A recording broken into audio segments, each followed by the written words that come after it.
అధ్యక్షురాలుగా శాంతాకుమారి గారిని చంద్రబాబు నాయుడు గారు నియమించినందుకు ముందుగా వారికి మనస్ఫూర్తిగా నేను ధన్యవాదాలు తెలియజేస్తా ఉన్నాను. సభాధ్యక్షులు వెంకటేశ్వర రెడ్డి గారు, ఈనాటి ముఖ్య అతిథులు మంత్రివర్యులు ఫరూక్ గారు, చంద్రబాబు నాయుడు గారు, అదేవిధంగా బీజేపీ రాష్ట్ర నాయకులు ఆంజనేయ రెడ్డి గారు, జిల్లా అధ్యక్షులు శివకుమార్ గారు, సురేష్ రెడ్డి గారు, ప్రశాంత్ గారు, పరబాక భూలక్ష్మి గారు, ఇంకా అనేక మంది ఇక్కడికి విచ్చేసినటువంటి మీ అందరికీ నేను మనస్ఫూర్తిగా నమస్కారాలు తెలియజేస్తా ఉన్నాను. గ్రంథాలయాలు అక్షరమే ఆయుధం, గ్రంథాలయమే దేవాలయం. అవునా అవునా అవునా అవునా? కరెక్ట్. ప్రతి ఇల్లు కూడా ఒక గ్రంథాలయం కావాలి. గ్రంథాలయాలు జ్ఞానానికి నిర్ణయాలే కాకుండా సమాజాన్ని సంస్కరించి ఆధునిక దేవాలయాలని సభాముఖంగా తెలియజేస్తా ఉన్నాను. సమాజంలోని రుగ్మతలను నిర్మూలించే శక్తి పుస్తకాలకి ఉంటుంది. ప్రతి ఇల్లు ఒక చిన్న గ్రంథాలయంగా మార్చవలసిన అవసరం ఉందని చెప్పి కూడా నేను విజ్ఞప్తి చేస్తా ఉన్నాను. ఆ విధంగా మార్చాలని నా ఆకాంక్ష కూడా అని మీకు తెలియజేస్తా ఉన్నాను. ఆధునిక కంప్యూటర్లకు విస్తృత గ్రంథ సంపద, దినపత్రికల ఈ గ్రంథాలయాలన్నింటినీ కూడా అందుబాటులో ఉండే విధంగా చూడవలసిన బాధ్యత మా మీద, అదేవిధంగా శాంతాకుమార్ గారిని కూడా ఉన్నదని చెప్పి మీ అందరికీ నేను విన్నవిస్తున్నాను. అదేవిధంగా దినపత్రికలు చదవడాన్ని ప్రతి ఒక్కరూ ఒక దినచర్యలో భాగంగా మార్చుకోవాలి. విద్యార్థులు, యువత గ్రంథాలయాలను జ్ఞానానంద కేంద్రాలుగా ఉపయోగించుకోవాలి. పోటీ పరీక్షల్లో ప్రతిభ సాధించేందుకు అవసరమైన పుస్తకాలు, మ్యాగజైన్లు, దినపత్రికలను పూర్తి స్థాయిలో ఉపయోగించుకోవాలని చెప్పి తెలియజేస్తా ఉన్నాను. భవిష్యత్తులో మరిన్ని ఆధునిక పుస్తకాలు, మౌలిక వసతులు కల్పించి రాష్ట్రంలోనే ప్రత్యేక గుర్తింపు పొందే విధంగా మన ఆంధ్రప్రదేశ్ రాష్ట్రంలో కేంద్ర గ్రంథాలయం లేదు. దానిని నిర్మించడానికి విద్యాశాఖ మంత్రి గారైనటువంటి నారా లోకేష్ బాబు గారు, మన ముఖ్యమంత్రి గారు పవన్ కళ్యాణ్ గారు కలిసి 100 కోట్ల రూపాయలను 5 ఎకరాల స్థలంలో 2 సంవత్సరాల్లో నిర్మించడానికి ఒక ప్రణాళిక కూడా రూపొందించామని చెప్పేసి సభాముఖంగా తెలియజేస్తా ఉన్నాను. అదేవిధంగా ఈ జిల్లాలో ఉన్నటువంటి గ్రంథాలయాన్ని కూడా ఇప్పుడే నేను వస్తూ చూసి వచ్చాను. 120 సంవత్సరాల క్రితం కట్టినటువంటి గ్రంథాలయం. వారు అప్పుడు గ్రంథాలయాన్ని ఇచ్చినటువంటి దాతల ద్వారా కట్టించింది. దాని పక్కనే ఇప్పుడు గ్రంథాలయాన్ని నిర్మించడానికి మధ్యలోనే ఆగిపోయినది. దాన్ని తప్పనిసరిగా 1 సంవత్సరంలో దాన్ని నిర్మించి ప్రజలకి అందుబాటులో తీసుకొస్తామని చెప్పి ఈ సభాముఖంగా నేను తెలియజేస్తా ఉన్నాను. అదేవిధంగా కొన్ని విషయాలు మీ అందరితో కూడా పంచుకోవాలని చెప్పేసి నాకు అనిపిస్తుంది. పంచుకోమంటారా? మేకపాటి చంద్రశేఖర్ రెడ్డి గారు, వారు 4 సార్లు ఎమ్మెల్యేగా చేశారు. 2 సార్లు కాంగ్రెస్ పార్టీలో చేశారు, 2 సార్లు వైసీపీ పార్టీలో చేశారు. వైసీపీ పార్టీలో చేసిన తర్వాత చూశారు కదా, గతంలో జగన్మోహన్ రెడ్డికి ఒక్కసారి అవకాశం అని చెప్పిస్తే ప్రజల్ని ఏ విధంగా వేధించారు స్థాపించి ఆడవాళ్ళ యొక్క పుస్తలు తెచ్చారన్న సంగతి ప్రజలందరూ కూడా గ్రహించి ఏం చేశారో కూడా చూశారు. దానిని మన చంద్రశేఖర్ రెడ్డి గారు ముందుగా పసిగట్టాడు. ఎందుకంటే నేను ఈ పార్టీలో ఉంటే కనుక రాష్ట్రానికి అన్యాయం చేసిన వాడు అవుతాను, భావితరాలకి అన్యాయం చేసిన వాడు అవుతాను, ఇలాంటి దుర్మార్గుడి దగ్గర నేను ఉండకూడదు అని చెప్పేసి ముందుగా చంద్రశేఖర్ రెడ్డి గారు గ్రహించి ఈ జిల్లాలో వారు ఏ విధంగా అయితే ఆ పార్టీకి రాజీనామా చేసి వచ్చారో వారిని మనందరం గట్టిగా చప్పట్లు కొట్టి అభినందిద్దామా? గట్టిగా అభినందిద్దామా? అభినందించాలి. నిజమేనండి. వారు ఆ రోజున పని చేయకపోయినట్లయితే ఈ జిల్లాలో చూశారు కదా, అన్ని సీట్లు కూడా మనమే గెలిచారు. కూటమి ప్రభుత్వం గెలిచింది. కేంద్రంలో నరేంద్ర మోడీ గారు కూడా మన రాష్ట్రాన్ని ఆయన ఏమి చేయాలో ఆలోచించి కూటమిని ఏర్పాటు చేసుకొని పవన్ కళ్యాణ్ గారు, తెలుగుదేశం పార్టీ అందరం కలిసి రాష్ట్ర భవిష్యత్తు కోసం ప్రజల దగ్గరికి వెళ్తే ప్రజలందరూ కూడా మంచి పరిపాలన కావాలని చెప్పేసి మంచి ఫలితాలు ఇచ్చారు. 164 స్థానాలు ఇచ్చారు. ఎన్ని?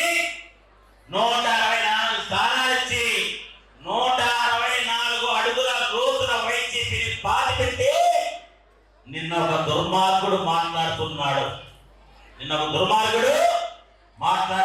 అంబటి రాంబాబు గారు నిన్న ఆ మాట్లాడిన మాటలకి నాలాంటి దివ్యాంగులందరూ కూడా కోపం వచ్చిందన్న ఆంజనేయ రెడ్డి అన్న మామూలుగా కోపం రాలేదన్న మా దివ్యాంగులకి. ఎందుకంటే కేంద్ర ప్రభుత్వం అదేవిధంగా చంద్రబాబు నాయుడు గారు, పవన్ కళ్యాణ్ గారు మా దివ్యాంగులకి నెలకి 6,000 రూపాయలు ఇస్తున్నారన్న. ఎంత? 6,000 రూపాయలు పెన్షన్ ఇస్తూ పెన్షన్ ఇస్తున్న చంద్రబాబు నాయుడు గారు పట్టుకొని ఎప్పుడో చనిపోయినటువంటి వాళ్ళ తల్లిని తీసుకొచ్చేసి మాట్లాడాలంటే అతన్ని మేము వదిలిపెడతావా? అందుకే రాత్రి వాళ్ళ ఇంటి దగ్గరికి వెళ్ళి అతన్ని జైలు పెట్టాలని చెప్పేసి మా దివ్యాంగులంతా కూడా ర్యాలీగా వెళ్ళి ఒక కార్యక్రమాన్ని చేస్తే మేము చెప్పాం, నైట్ 12 గంటల డేట్ మారక ముందే అతన్ని పోలీస్ స్టేషన్ లో పెట్టాలి, జైలుకు పంపించాలి. లేదంటే తెల్లారి మళ్ళీ రాష్ట్రంలోని దివ్యాంగులందరూ కూడా గుంటూరుకు వస్తారని చెప్పేసి చెప్పడం అతన్ని జైల్లో పెట్టడం జరిగింది. పెట్టారు. ఈ విధంగా వైసీపీ వాళ్ళు ఎవరైనా సరే మాట్లాడితే ఇక చూస్తూ ఊరుకోమని కూడా నేను సభాముఖంగా తెలియజేస్తా ఉన్నాను. ఎందుకంటే ఈ రోజున మన రాష్ట్రాన్ని విడిపోయిన తర్వాత అనేక ఇబ్బందులు ఉన్నాయి. ఆ ఇబ్బందులన్నిటిని కూడా పక్కన పెట్టేసి చంద్రబాబు నాయుడు గారు ప్రతి నెల దివ్యాంగులకి అదేవిధంగా అవ్వాతాతలకు పెన్షన్లు ప్రతి నెల 1వ తారీఖు ఆదివారం వస్తే ముందే కూడా ఇస్తున్నారు. అదేవిధంగా ఇప్పుడు మన గ్రంథాలయాల్ని తప్పనిసరిగా శాంతాకుమార్ గారికి విజ్ఞప్తి చేస్తున్నాను. అమ్మ, తప్పనిసరిగా మనకు రావాల్సినటువంటి చేస్తుని నారాయణ గారు మున్సిపల్ శాఖ మంత్రి గారు, పవన్ కళ్యాణ్ గారు పంచాయతీ రాజ్ శాఖ మంత్రి గారు మాకు రావాల్సినటువంటి చేస్తున్నాం. ఏ సంవత్సరానికి ఏ నెలకు రావాల్సిన చేస్తున్నాం ఆ నెల మాకు ఇచ్చినట్లయితే సంవత్సరానికి రాష్ట్రంలో 300 కోట్ల రూపాయలు మా గ్రంథాలయాలకు బడ్జెట్ వస్తుందని చెప్పి తెలియజేస్తా ఉన్నాను. ఆ విధంగా చేస్తారని నేను తప్పనిసరిగా చంద్రబాబు నాయుడు గారిని, పవన్ కళ్యాణ్ గారిని రేపు జరిగే బడ్జెట్ లో వారికి నేను విజ్ఞప్తి చేసి 300 కోట్ల రూపాయలు వచ్చే విధంగా, అదేవిధంగా ఏదైతే జీతాలు ఉన్నాయో జీతాల కొరకు 200 కోట్ల రూపాయలను గ్రాంట్ కూడా ఇవ్వాలని చెప్పేసి నేను ప్రభుత్వాన్ని కోరుతాను. తప్పనిసరిగా మాకు ఏదైతే సరస్వతీదేవికి సేవ చేసుకోవడానికి నాకు అవకాశం కల్పించారు. గతంలో నేను దివ్యాంగుల కోసం నాకు చంద్రబాబు నాయుడు అవకాశం ఇస్తే ఆ శాఖను ఏ విధంగా అయితే దివ్యాంగుల సంక్షేమానికి కోసం నేను చేశానో అదే విధంగా గ్రంథాలయ శాఖను కూడా 13 జిల్లాల్లో బాగా పనిచేసే విధంగా మేము గ్రంథాలయాల వల్ల, ఎందుకంటే ఈ రోజున నిరుద్యోగులు, నేను వెళ్ళి చూశాను, నిరుద్యోగులు చెప్పారు మాకు మంచి పుస్తకాలు పెడుతున్నారు, కానీ మాకు బిల్డింగ్ ఇది పాత బిల్డింగ్ అయిపోయింది, కొత్త బిల్డింగ్ కొంత కట్టేసి ఆగిపోయినది, దాన్ని చేయించాలని చెప్పి అడిగారు. తప్పనిసరిగా 1 సంవత్సరం లోపల దాన్ని పూర్తిగా ప్రజల అవసరాలకు ఉండేట్టుగా కట్టించడానికి నేను పూర్తిగా సహకరిస్తాను. శాంతా కుమారి గారికి కూడా చదువుతున్నటువంటి చెల్లెమ్మ చాలా బ్రహ్మాండంగా ఆమె చూస్తే నాలో నిజంగా ఒక ఆంజనేయ రెడ్డి గారు చెప్పినట్టు రైట్ పర్సన్ రైట్ పొజిషన్, అది గ్రంథాలయ చైర్మన్ ఇవ్వడం అనేది నాకు కూడా ఎంతో ఆనందాన్ని ఇచ్చిందని చెప్పి తెలియజేస్తా ఉన్నాం. ఈ 13 జిల్లాల్లో బీజేపీ, జనసేన, అదేవిధంగా తెలుగుదేశం పార్టీ వాళ్ళని 13 మందిని నియమించారు. వాళ్ళందరితో కలిసి గ్రంథాలయానికి పూర్వవైభవం, గ్రంథాలయానికి తీసుకొచ్చింది ఎన్టీ రామారావు గారు. ఆ తర్వాత చంద్రబాబు నాయుడు గారు కూడా ఈ శాఖకు మంత్రిగా ఉన్నారు.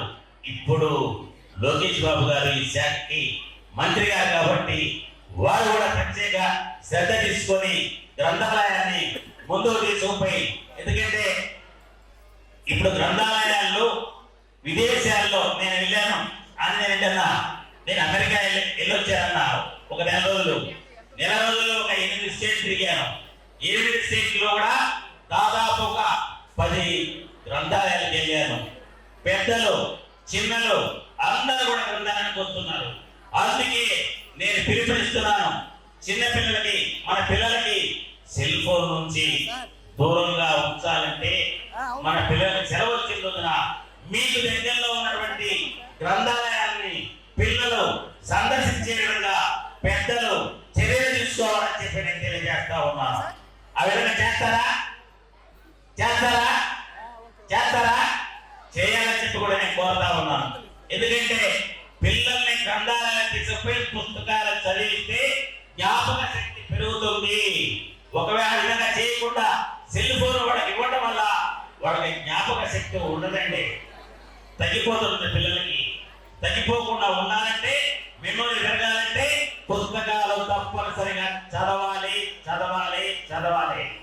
ఆ విధంగా చేస్తారని చెప్పి ఆశిస్తూ నేను మనస్ఫూర్తిగా శాంతా కుమారి గారికి మీకు అభినందనలు తెలియజేస్తూ, ఏదైతే మిమ్మల్ని రాష్ట్ర ప్రభుత్వం చంద్రబాబు నాయుడు ఒక నమ్మకంతో నియమించారో తప్పనిసరిగా మీరు చేయాలనుకున్నది తప్పనిసరిగా చేయడానికి నా సహకారం పూర్తిగా ఉంటుందని చెప్పి తెలియజేస్తూ, నాకు ఈ అవకాశం ఇచ్చినటువంటి మీ అందరికీ మనస్ఫూర్తిగా ధన్యవాదాలు నమస్కారం తెలియజేస్తాను. జై చంద్రబాబు, జై చంద్రబాబు, జై పవన్ కళ్యాణ్ గారు, జై పవన్ కళ్యాణ్ గారు, జై లోకేష్, జై నరేంద్ర మోడీ గారు, జై నరేంద్ర మోడీ గారు, జై నరేంద్ర మోడీ గారు, ఎన్టీఆర్. థ్యాంక్ యూ అన్న. మరికొద్ది క్షణాల్లో ముఖ్య అతిథులందరూ కూడా సభాభాగానికి చేరుకుంటున్నారు. ఈ లోపుగా తెలుగుదేశం పార్టీ ముదిరాజ్ ప్రాధికార సమితి కన్వీనర్ పిఎల్ రావు గారిని మాట్లాడవలసిన కోరు.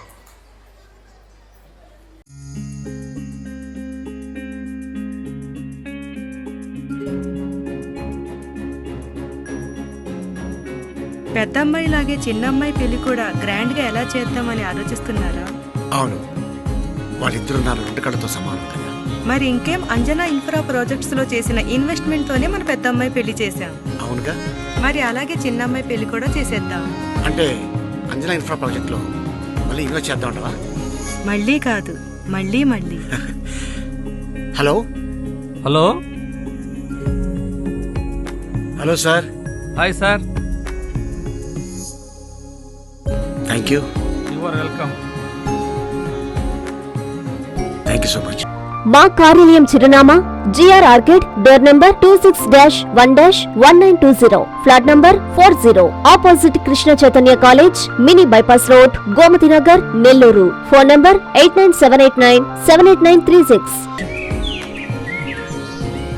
అంజనా ఇన్ఫ్రా ప్రాజెక్ట్ నమ్మకమైన సంస్థ, విశ్వాసమైన లాభాలు. మన ఎంపికే మన భవిష్యత్తు.